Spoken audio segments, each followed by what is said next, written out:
musyahadah kepada zat Allah Ta'ala. Semalam kita berbicara muzakarah tentang musyahadah pada af'al, perbuatan Allah Ta'ala. Dan yang kedua, musyahadah pada segala sifat Allah Ta'ala. Dan dua perkara ni, sebelum masuk pada zat, kena faham baik pada perbuatan Allah Ta'ala.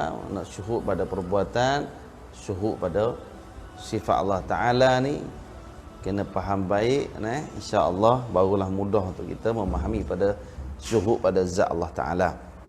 Adapun syuhud pada zat ni, kena amal dulu syuhud pada af'al, perbuatan. Syuhud ni kita bersaksi pada mata, pada akal, pada hati.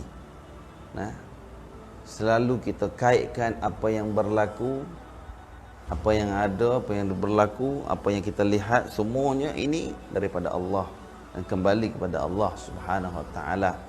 Sama juga pada sifat, cuba kita bangunkan sifat-sifat tadi kita ni dengan sifat-sifat yang terpuji, dan hakikatnya sifat-sifat ini daripada Allah Subhanahu Wa Taala. Kita connectionkan, kita hubung hati kita ni, biar selalu kita faham dengan perbuatan, dengan sifatnya Allah Ta'ala ni, biar kita selalu berusaha untuk meletakkan atau dirikan pada hati kita, insya-Allah.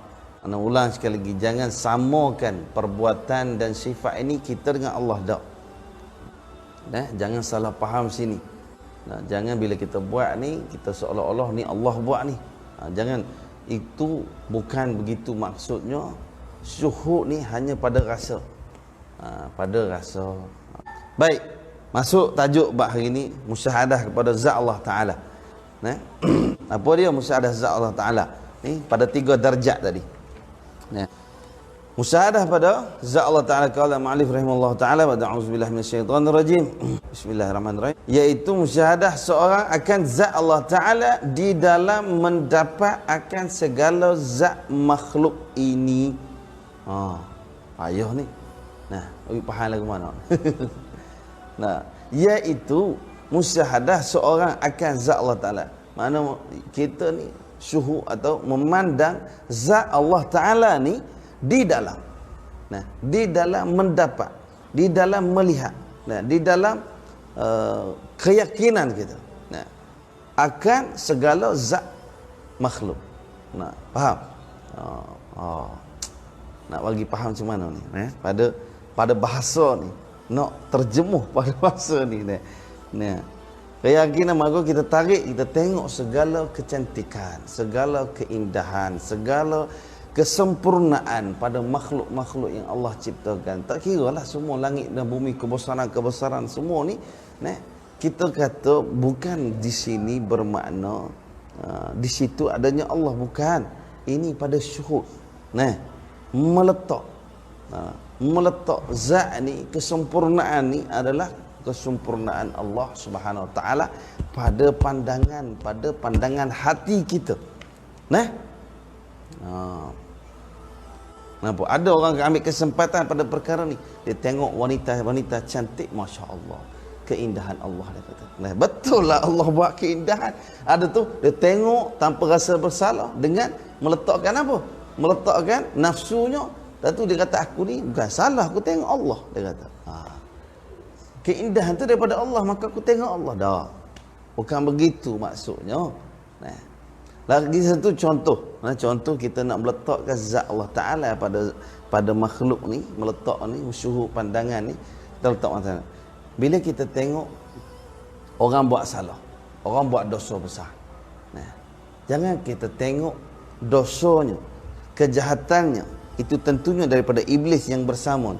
Tapi kita tengok dia ni usul mari mana. Mamak ni usulnya dia sama bagi kita, mari daripada Allah. Allah yang menciptakannya, Allah yang membangunkannya, Allah yang mengadakannya, Allah yang menzahirkannya, Allah yang uji kita, meletakkan dia ujian bagi kita. Maka kita jangan lihat dia, kita jangan lihat zahirnya, kita lihat hakikatnya Allah. Maka kita memandangnya untuk kembali kepada Allah dengan kecintaan. Untuk bawanya kembali kepada Allah balik, kerana dia daripada Allah tu. Kita jangan benci orang-orang yang zalim, orang-orang yang buat jahat, orang-orang yang begitu, orang maksiat, orang apa, semua ni sebab mereka semua daripada Allah Subhanahu Wa Taala, usulnya, hakikatnya begitu. Atau kalau kita cepat nak menghukum orang, membenci orang, kita tak tahu lagi siapa mati dulu, siapa mati masuk syurga, kita tak tahu, Allah Alam. Tapi melihat mereka ni dengan usulnya, hakikatnya daripada Allah Subhanahu Wa Taala, maka kita melihat dengan kecintaan. Walaupun zahirnya jahat, kita melihat dengan kecintaan tu, barulah kita tenang. Maka daripada sini kita doa pada Allah. Kita tahu Muhammad ni usul daripada-Mu ya Allah, asal daripada-Mu, maka kembalilah dia, kembalikan kepadanya kebenaran, taufik dan hidayah ya Allah.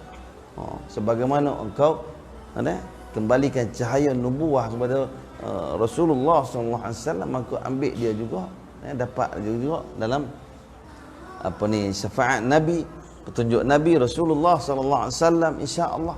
Maka kita akan melihat mereka ini dengan penuh kecintaan. Faham tak?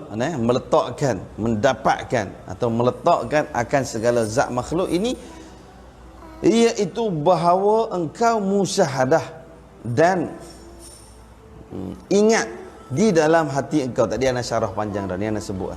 Engkau bahawa tidak ada yang maujud, tidak ada yang maujud, tidak ada yang ada, yakni di dalam makhluk ini melainkan Allah juanya yang maujud. Yang dah sebut, ana syarah panjang dah tadi. Baik.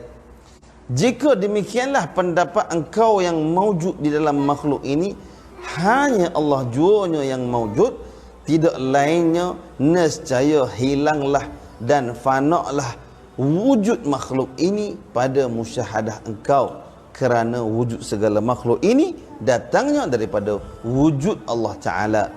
Nampak? Itu kita melihat ni, bila melihat dengan kembali kepada Allah Subhanahu Wa Ta'ala, adanya pada diri seorang tu Allah, usulnya daripada Allah semua. Baiklah bumi, alam sekalian pun semuanya, kita kembalikan perkara ni, melihat ni dengan kembali kepada Allah Subhanahu Wa Ta'ala. Maka dikatakan pada fana ini la mawjudun ala ittilaqi illallah.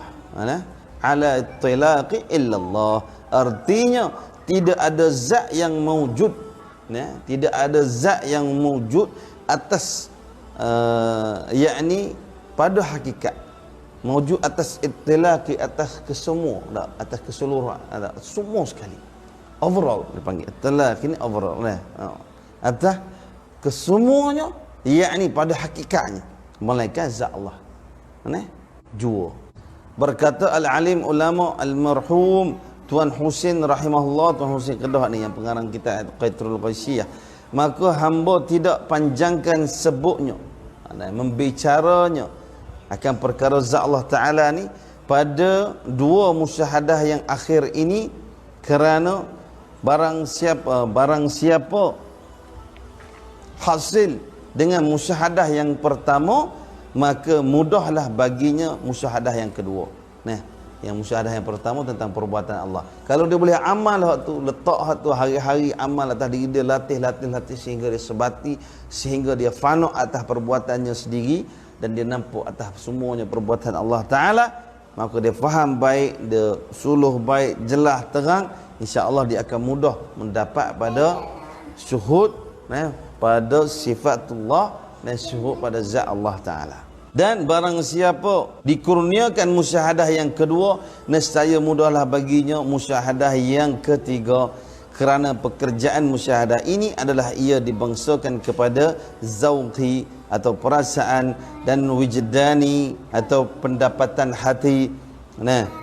Seperti mana yang telah lalu sebutnya pada muqaddimah, dan dikehendaki dengan musyahadah yang pertama ialah musyahadah kepada segala perbuatan, kedua musyahadah kepada segala sifat, dan ketiga musyahadah kepada zat. Dan jika tuan sudah berhasil dengan musyahadah yang pertama serta sudah beramal dengannya, nescaya memadailah Kerana pada masa kita ini sangat lemah pengambilan ilmu dan amalan. Nah, waktu dia kata boleh menguasai pada musyahadah, pada perbuatan Allah Ta'ala tu pun sudah memadai. Kerana apa? Pada masa sekarang ni sangat lemah pengambilan ilmu, nah, dan amalan. Dan pada masa ini tidak ada tempat ikutan yang bersih, kerana manusia di masa ini boleh dikatakan semuanya berhadap kepada dunia, padahal umur mereka sangat singkat. Syekh Hussein Kedah beritahu supaya kita tidak berlebih-lebihan sangat, faham tak, dalam meletakkan atau mensifatkan atau syuhud pada zat Allah Ta'ala. Cukup dengan i'tiqad kita pun tak apa dah. Yang penting pada musyahadah yang pertama, musyahadah pada perbuatan Allah Ta'ala tu kita boleh amal sungguh-sungguh, biar sebati sungguh-sungguh. InsyaAllah Allah akan kurniakan, Allah akan bukakan pada kita syuhud pada sifat Allah Ta'ala, dan Allah akan buka kepada kita syuhud pada zat Allah Ta'ala, insya-Allah. Dan cukup kita, mana kalau tak terbuka syuhud pun lagi, cukup kita i'tiqad, pegang pada akal kita dengan perkara yang disebut pun tadi pun dah cukup dah. Pegang pada akal dan kefahaman kita, setakat tu pun cukup dah. Khawatir lebih-lebih kita yang kelain nanti.